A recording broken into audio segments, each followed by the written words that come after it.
in the near future. Earth is dominated by a powerful world government. Once free nations are slaves to the will of a tiny elite. The dawn of a new dark age is upon mankind. Countries are a thing of the past. Every form of independence is under attack, with the family and even the individual itself nearing extinction. Close to 80% of the Earth's population has been eliminated. The remnants of a once free humanity are forced to live within highly controlled, compact, prison-like cities. Travel is highly restricted. Superhighways connect the megacities and keep the population from entering into unauthorized zones. No human activity is private. AI supercomputers chronicle and categorize every action. A prison planet dominated by a ruthless gang of control freaks, whose power can never be challenged. This is the vision of the global elite, their goal. A program of total dehumanization, where the science of tyranny is law. A worldwide control grid, designed to ensure the overlord's monopoly of power forever. Our species will be condemned to this nightmare future unless the masses are awakened to the New World Order master plan and mobilized to defeat it. Erected by a secretive group, the Georgia Guidestones are a testament to the elite's plan for a world religion, global laws, with a global court and army to enforce it. And set in stone, it is written that the population never rise above 500 million.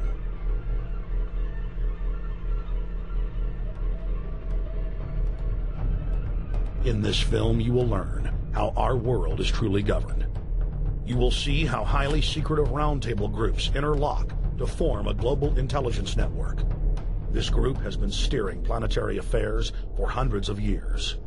Now, in the final stage, they prepare for open world government. A goal tyrants throughout history have lusted after. Dr. Michael Kaufman is a published ecologist specializing in ecosystem research, forest ecology, and ecosystem classification. Dr. Kaufman played a key role in blocking the ratification of the Convention on Biological Diversity in the U.S. Senate. The concept of a new world order has been around for centuries. It's been receiving tremendous play over the last half of the 20th century.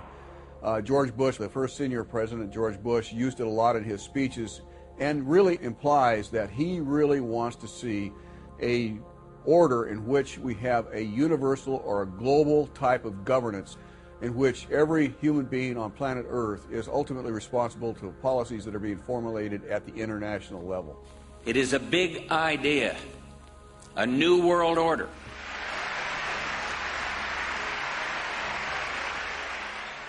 President Bush said that the New World Order was in tune, and that's what they were working for. The UN is part of that government. They're working right now very significantly for a North American Union. That's why there's a lot of people in Washington that don't care too much about our borders. They have a philosophic belief that national sovereignty is not important. It's also the reason I have made very strong suggestion that we need not be in the United Nations for our national security. It's really always the same. You go back throughout all of history, the Roman Empire, the Soviet Union, Hitler during the Nazism was always saying that it's going to create the utopia for the average person, when in fact, history always shows that it does exactly the opposite. Conquest and empire is as old as civilization. Babylon, Egypt, and Greece. They all built empires in an attempt to rule the world. Это победа. Не забывайте принесенных вами жертв. You must teach people to love their leader. This is the only most important.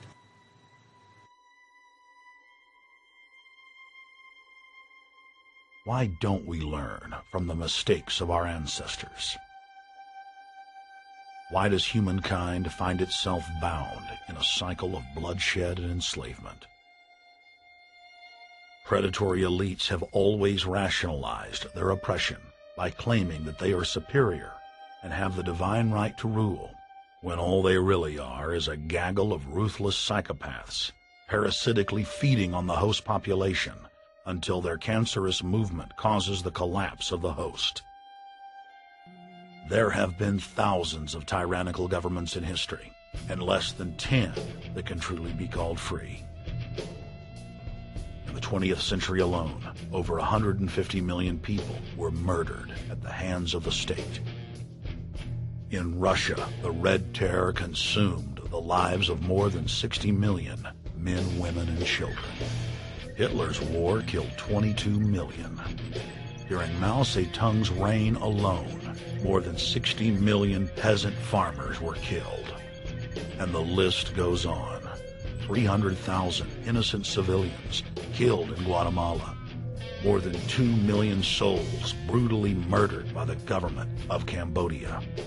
1,500,000 killed in Turkey. 300,000 in Uganda. 800,000 plus hacked to death with machetes in Rwanda. Sadly, there are too many examples of innocent families being exterminated by their governments on an industrial scale to name them all. It is a historical fact that the state is the #1 cause of unnatural death. If you take the 150 million people killed by power-mad government in the last century and divide it by 100,000, the number of souls lost would fill the biggest sports stadium, packed with 100,000 screaming fans, 1,500 times over. That's 1,500 sports stadiums, crammed with 100,000 people each, all exterminated. For those who think it can't happen here or won't happen to them, you have been warned.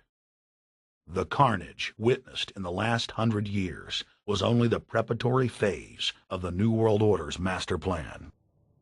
Depopulation should be the highest priority of foreign policy towards the Third World. Henry Kissinger, 1974.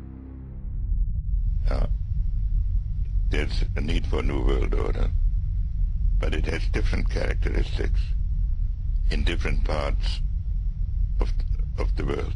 Now, none of this may succeed this time, but this to me is sort of the outline by which someday, in the next few years, a solution will emerge. Where does this mindset come from? Why do the elites kill the largest masses of people when no one is resisting them, when they've already attained total control? What ideology drives the elite psychopath? And somebody mentioned, well, why would they want to reduce the human population when that means less money for them? Most people have no idea. They're not after money. They have all the money they need. They're after power. That's their aphrodisiac.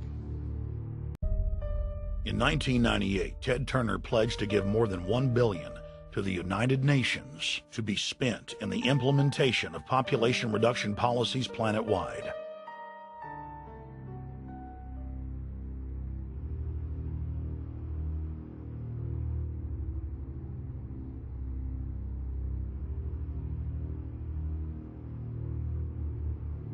In 1999, the Bill and Melinda Gates Foundation gave $2.2 billion to Planned Parenthood, the United Nations Population Fund, and other population reduction groups. By 2007, the Gates had given more than $30 billion, almost exclusively to population control groups. The controlled corporate press cynically reported that the Gates were giving the money to help third world children. Bill and Melinda Gates were dethroned as the world's most generous philanthropists when their friend and fellow population reduction enthusiast, Warren Buffett, gave $37 billion to fund an army of population control groups. And I actually think the world will be much better when there's only 10 or 20% of us left. Dr. Eric Bianca. They claim that CO2, which plants breathe, was killing the Earth, and that we must reduce the number of children we have to curtail our carbon footprint. New World Order engineers have hijacked human destiny.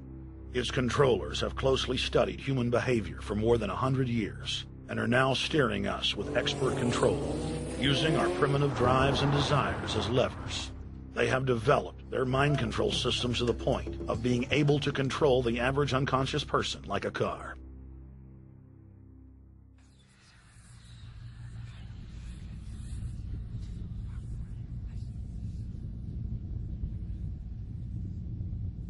Technology has become so powerful in its capacity for destruction that free humanity cannot afford to let psychopathic technocrats with delusions of grandeur repeat the mistakes of their forebears, because it is highly probable that this time they may destroy everything, including themselves in their mad rush for godhood.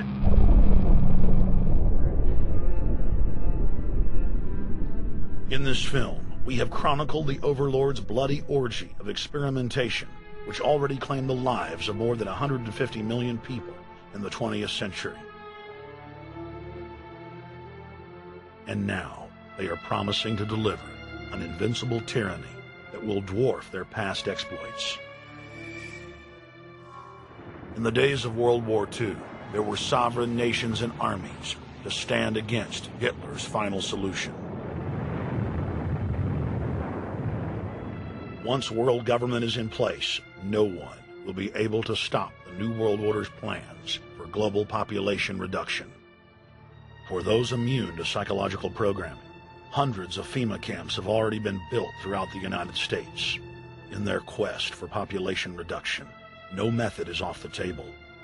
These dark builders intend to release a string of man-made bioweapons plagues, each one worse than the last, while at the same time expanding the police state to enforce an orderly extermination of the population, all in the name of fighting invisible terrorists. And the Georgia Guidestones stand today as a cold testament to the elite's sacred mission. To have a two-class system where the underclass are forced to live as slaves in tiny enclosed cities, while the elite enjoy the land of the earth, evolve into superhumans with the aid of advanced implantable technologies, live eternal lives, and travel throughout the cosmos. This is the promise given to the inner members of the New World Order and the agenda of the Bilderberg Group.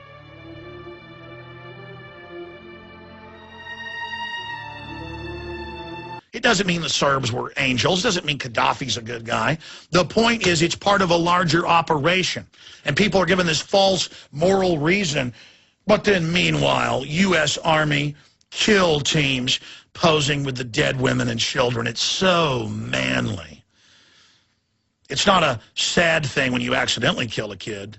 No, it's something to be proud of. In fact, you kill them on purpose.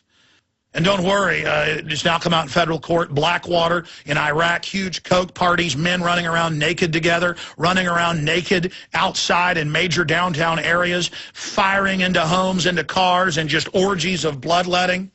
The Iraqis reported it at the time. They said, who are these people? Is this the army of Satan? And yes, it is the army of Satan.